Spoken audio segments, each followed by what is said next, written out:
इस कार्यक्रम की पुण्यार्चक हैं नागरमाल जैन, विशाल जैन, डॉक्टर स्वाति जैन, समर्थ जैन, कशिश जैन, समस्त गुरु भक्त परिवार, गुरुग्राम, गुप्तदान गुरुग्राम गुरु भक्त परिवार। मनुष्य को अपने जीवन को कैसे व्यतीत करना, ये तो शास्त्रों में धर्म ध्यान पूर्वक व्यतीत करने के लिए अनेक ग्रंथ लिखे गए। साथ साथ हमारे शास्त्रों में आदिनाथ भगवान की जो परंपरा है उसमें उन्होंने मरण को भी मंगल बनाया जा सकता है। मरण को जैन शास्त्रों में अमंगल नहीं माना। धर्म ध्यान पूर्वक मनुष्य व्यतीत करता अपना समय तो वह मंगलमय जीवन है, और धर्म ध्यान नहीं है तो अमंगलमय जीवन। खाली संसार की बातों में यदि मनुष्य व्यतीत करता अपना समय, वो जीवन कोई मंगलमय नहीं है। मंगलमय जीवन उसको माना न्याय, नीति, धर्म, ध्यान, व्रत, उपवास, तपस्या, त्याग, तीर्थ यात्रा इत्यादि जो जीवन में अच्छी बातें की जाती है वो सब मंगलमय जीवन है। मंगलमय जीवन बिताने के बाद मृत्यु तो निश्चित है ही। जैन आचार्य ने तत्वार सूत्र में सुख दुख जीवित मरणोपर, जन्म मरण सुख दुख, ये सब उपकारक ही है। मरण को अमंगल नहीं माना। जैन शास्त्रों में मरण को मंगल माना। जीवन भर जो अंतःकरण से धर्म ध्यान मनुष्य ने कर लिया, उसका फल क्या मिलना चाहिए? अंत में भगवान का नाम लेते लेते शरीर छोड़ना, इसको मंगलमय जीवन व्यतीत करने की बात कही। इसको शास्त्र में समाधि मरण, मृत्यु महोत्सव इत्यादि का। मनुष्य को क्या इतर प्राणी को भी पहले पता चल जाता है कि अपने आयु अब खत्म होने को आए।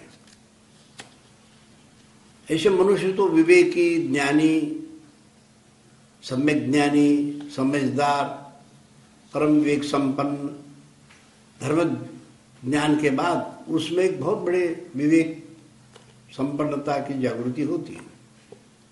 वो जब अपने को जीवन को सोचता है तब उसको पता चल जाता पहले से, 10-12 साल पहले, 6 महीने पहले, वर्ष भर पहले। शास्त्रों में लिखा है भक्त पहिनाई हुई जहन मंतो मुहूर्त 12 वर्षा जट्टा समझो। आयु कर्म के पता लगने के बाद वो हाय हाय करके नहीं मरेगा, मुस्कुराते हुए भगवान का नाम लेते जाएगा। मुस्कुराते हुए मरना, इसको जैन शास्त्रों में मृत्यु महोत्सव का।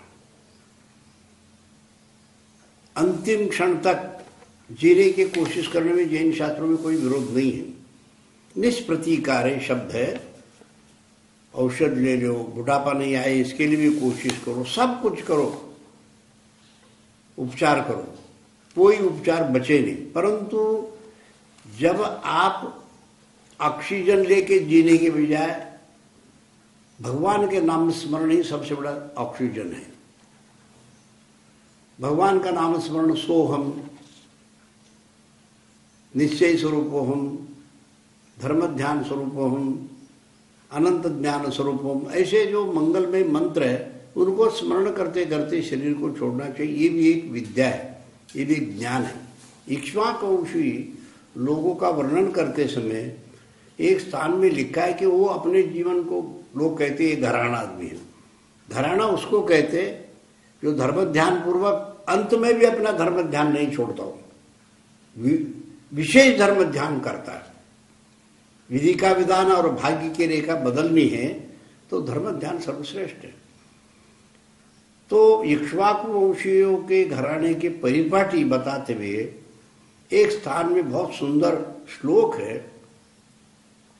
शैशवे अभ्यस्त विद्यानाम यौवने वशैष नाम वार्धक्ये मुनिवृत्ति नाम योगे नंतिन तनुतिया। उन्होंने लिखा बाल्यावस्था में खूब विद्या अध्ययन करो, पढ़ो, प्रवीण हो जाओ। उसके बाद जो है आप अपने यदि गृहस्थ आश्रम में प्रवेश करना चाहते हैं तो गृहस्थ आश्रम भी न्यायपूर्वक, संतोषपूर्वक, निर्लोभपूर्वक, निरीक्षपूर्वक, अनासक्तिपूर्वक जीवन व्यतीत करो। अनासक्तिपूर्वक जीवन व्यतीत करते हुए जब शरीर में ये लक्षण आ जाए कि बुढ़ापा आ गया, तो अब तो आप लोग अपने परिवार को सत्ता सौंप दो, जो भी कारोबार का है, और सत्संग करते हुए, तीर्थाटन करते हुए, शास्त्र स्वाध्याय करते, पूजा पाठ करते हुए अपने धर्म ध्यान में व्यतीत करो। वृद्धावस्था में आने के बाद भी फिर भी संसार की बातों में उलझा देना अपने जीवन को, यह अधर्म बताया जैन शास्त्र में। लोग में शब्द प्रयोग करते हैं रिटायरमेंट। रिटायर्ड का मतलब है जब आपकी आयु है वो तीसरे भाग में, जो वृद्धावस्था आए, शरीर काम नहीं कर रहा है, इंद्रियां काम नहीं कर रही है, तब तो आप अपने इन सारे सांसारिक बातों से विरक्त होकर धर्म ध्यान में, आत्म कल्याण में लगा लो। अगला जन्म भी सुधर जाए और वर्तमान का भी जीवन जो है मंगलमय बन जाए। इसलिए उन्होंने बाल्यावस्था में विद्या अध्ययन, जवानी में माता पिता की सेवा और गृहस्थाश्रम न्यायपूर्वक बिताना, और वृद्धावस्था आने के बाद, आने से पहले ही साधु बनो, सन्यासी बनो। संन्यास पूर्वक घर में रहते हुए भी जीवन आप अपना धर्म ध्यान व्यतीत करो, सत्संगति खूब करो। और जब ये पता चल जाए आयु खत्म होने को आ गया, सब पता लगा सकते हैं। पशु पक्षियों में भी पहले से, हाथी को भी पता चल जाता है महीने 2 महीने पहले खाना हजम नहीं होता है, नींद नहीं आती है, तो वो किसी नदी किनारे, तालाब के किनारे खड़े होकर 3 पैर पर और थोड़ा सा पानी चख लेता है, और जब जमीन पर बैठ जाता है तो 2-3 दिन में शरीर छोड़, प्राण छोड़ के चला जाता है। उसके साथी खूब उसको गन्ना हो और घास हो ला के उसके सामने रखते हैं, तो गुरगुराता है, खाता नहीं, शांतिपूर्वक अपने मरण। शांतिपूर्वक मरना ये भी एक कला है। अशांतिपूर्वक हाथ पैर घींचते मरने की कोई नहीं। साविंगन जल दे कसाव परते मैदान। शास्त्रों में अरे कितने अनंत हो में कितने बार तुम्हारी मृत्यु हुई, मृत्यु का भी तुझे अनुभव है। मृत्युर्वेश की मूल, वो मूर्ख आदमी है जो धर्मात्मा होकर और मृत्यु से डरता है। धर्मात्मा आदमी होता है वो मृत्यु से नहीं डरता, मृत्यु का, यमराज का स्वागत करता है। अभी मरण आया है तो आओ, हम तैयार बैठे हुए हैं। जैसे पुराना शर्ट होता है, किसी गरीब आदमी को भेंट करता है, भैया ले जाओ, तो ये पुराना हो गया। ऐसे यमराज के हाथ में स्वयं अपनी इच्छा से ये शरीर भेंट करता है, ले जाओ, मैं तो जा रहा हूं। आत्मा शाश्वत है, आत्मा का कभी मरण नहीं होता। आत्मा नित्य है, परिवर्तनशील। एक शरीर दूसरे शरीर में जाता है, जन्म लेता है, पुनरपि जन्म। जैन शास्त्रों में, वैदिक शास्त्रों में 84 लाख योनि माने गए हैं। कृमि कीटक से लेके देव पर्याय, मनुष्य पर्याय, पशु पर्याय इत्यादि सभी पर्यायों में दुख ही दुख है। देखो जानवरों को समय पर खाना नहीं, पानी नहीं, सर्दी गर्मी, नाना तरह के दुख महसूस करते, उसके ऊपर बोझ भी ढोते हैं। इसी प्रकार से मनुष्य पर्याय में भी क्या क्या दुख नहीं है। कमाओ खाओ, नुकसान हो गया, चिंता, परिवार, ये सब होते हुए भी मनुष्य को मुस्कुराते हुए जीवन बिताना, और वो तभी संभव है जब उसको आध्यात्मिक ज्ञान हो, तत्व ज्ञान हो। ये सब होनाहार होने में कोई दिक्कत नहीं। आप जानते हैं, अघटित घटितम घटित विघटितम जर्जरी कुर्ति विदित ही बतानी घटित होना। मनुष्य सोचता है और होता है। जैसे सोचता है वैसे कभी मनुष्य का होता नहीं। जैसे भगवान राम के बारे में, प्रातः भवा में सुदात पचक, प्रातः काल सारी तैयारी, सेनाएं बजने लगे, मंगल गीत गाने लगे, सिंहासन सजाया गया, और शाम को एक पेड़ के नीचे वनवासी होकर बैठ गए। बड़े बड़े लोगों ने मुहूर्त निकाला। हम एक सोचते हैं और दैव पीछे से एक सोचती है। हम एक मुहूर्त निकालते, दैव एक पीछे से मुहूर्त निकालता है। इस प्रकार से हमारी इच्छा के अनुसार सारे कभी प्रक्रिया नहीं होती है। इसलिए हम लोगों को अपने जीवन व्यतीत करते समय कि पुरुषार्थ करके और अपने को मंगलमय जीवन अंतिम बिताने की कोशिश करना चाहिए। मृत्यु को जैन शास्त्रों में अमंगल नहीं माना, इसीलिए रोज मंदिर में स्तुति स्तोत्र पाठ के बाद दुख को मेरा दुख क्षय हो, कर्मों को मेरे कर्म पाप कर्म सब नष्ट हो जाए, बूढ़ी लाभ रत्नत्रय की प्राप्ति हो, सुगई गण मेरी अच्छी गति हो, समाधि मरण बोले भगवान का नाम लेते लेते शरीर छूटने की मेरे में बुद्धि बनी रहे और ताकत बने रहे, यही भगवान मुझे, और कोई इस संसार की वस्तु की इच्छा नहीं। इच्छा नोरोस तपा, क्या क्या इच्छा करोगे, कोई इच्छा किसी की पूर्ति नहीं हुई न कभी हो सकती है। ये अनंत संसार है, अनंत दुख है, इसके बीच में जीना है तो हमें धर्म ध्यान पूर्वक ही और मृत्यु का स्वागत करना चाहिए। इसको संलेखना कहते हैं, समाधि मरण कहते हैं। परंतु जैसे युद्ध के सीमा पर जाके कोई जीतना चाह रहा है, लड़ना चाह रहा है शत्रु से, तो ऐसे जीवन भर धर्म ध्यान करके जो अध्ययन करके मनन करके जीवन व्यतीत करता है, वही कर्म रूपी शत्रु से लड़ सकता है और जीत सकता है। एकाएक कोई मरण को मंगलमय बनाना चाह रहा है तो असंभव है। इसलिए मृत्यु से कभी डरना नहीं। जैसे तेल खत्म होते ही दिया बुझ जाता है, आयु खत्म होते आदमी भी इस शरीर से संबंध छूट जाता है। शरीर अलग है, आत्मा अलग है। शरीर नाशवान है, हमारी शरीर है, जब ऑपरेशन करने के बाद उसको चारों अंदर से सब खोल देते हैं कि वो कभी विश्वास नहीं करेगा ये मेरा शरीर है, उसको स्वयं को घृणा आ जाएगी, अरे मेरे शरीर तो अंदर सड़ा गला सब बातें हैं। तो इस तरह से आप अंतःकरण से मनन चिंतन करके अपने शरीर का जो अनित्य भावना है, ये शाश्वत नहीं, बाल्यावस्था, जवान अवस्था, बुढ़ापा, ये पर्याय जो है, जब वो धर्म ध्यान पूर्वक इनका चिंतन करेगा, अनित्य है ये संसार भी और ये शरीर भी। आंख मिचने के बाद कोई मेरे साथ आने वाला नहीं है, न मैं किसी के साथ जाता हूँ। भाई है, बंधु है, मित्र है, पुत्र है, गुरु है, शिष्य, नाना तरह के परिवार इस जीवन में मनुष्य अपने संबंध जोड़ता है। पर उस संबंध में जोड़ते हुए भी थोड़ा बहुत भी मोह नहीं होना चाहिए। उसको मोह को जीतने के लिए शास्त्रों में अनेक उपाय बताए गए। दुनिया में देखो, एक बात है, हम रोज आंखों से देखते हैं,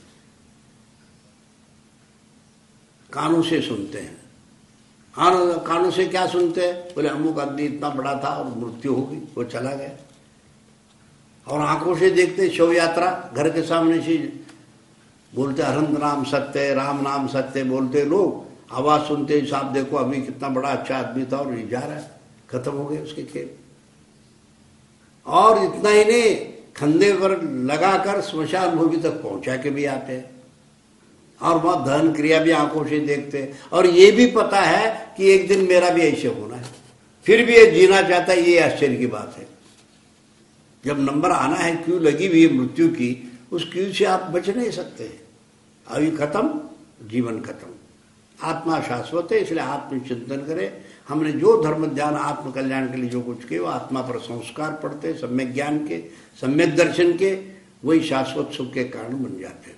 इसलिए महानुभाव, मरण को कभी अमंगल मत समझो, मरण को मंगल समझो। एक जैन शास्त्र में और बात लिखी है कि बहुत से लोग कहते हैं सब मरने के बाद रोना नहीं चाहिए, कुछ लोग कहते हैं रोना चाहिए, रोने बिना कैसे होगा, दुख होता है। तो जैन आचार्य ने इसका बहुत सुंदर जवाब दे दिया।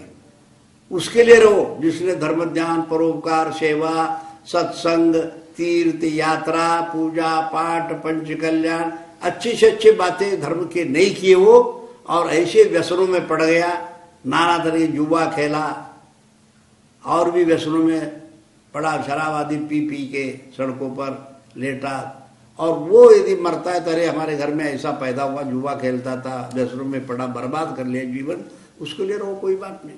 पर जिसने धर्म ध्यान, आत्मकल्याण, तीर्थ यात्रा, परोपकार, दान, स्कूल खोला, कॉलेज खोला, औषधालय खोला, मंदिर बनाया, पंचकन्या प्रतिष्ठा, ये अच्छे अच्छे बातें जिसने किए जीवन में, उसके लिए मंगल गीत गाओ और मुस्कुराओ। धन्य है वो अपने जीवन को मनुष्य भाव प्राप्त करके अपना कल्याण करते करते पर के कल्याण का भी महान निमित्त बना। जो दूसरे के कल्याण के लिए निमित्त बनने के शास्त्रों में कि अपना कल्याण करो, पर साथ साथ इतर के कल्याण के लिए थोड़ा निमित्त नैमित्तिक संबंध बन सकते, ऐसे कहा।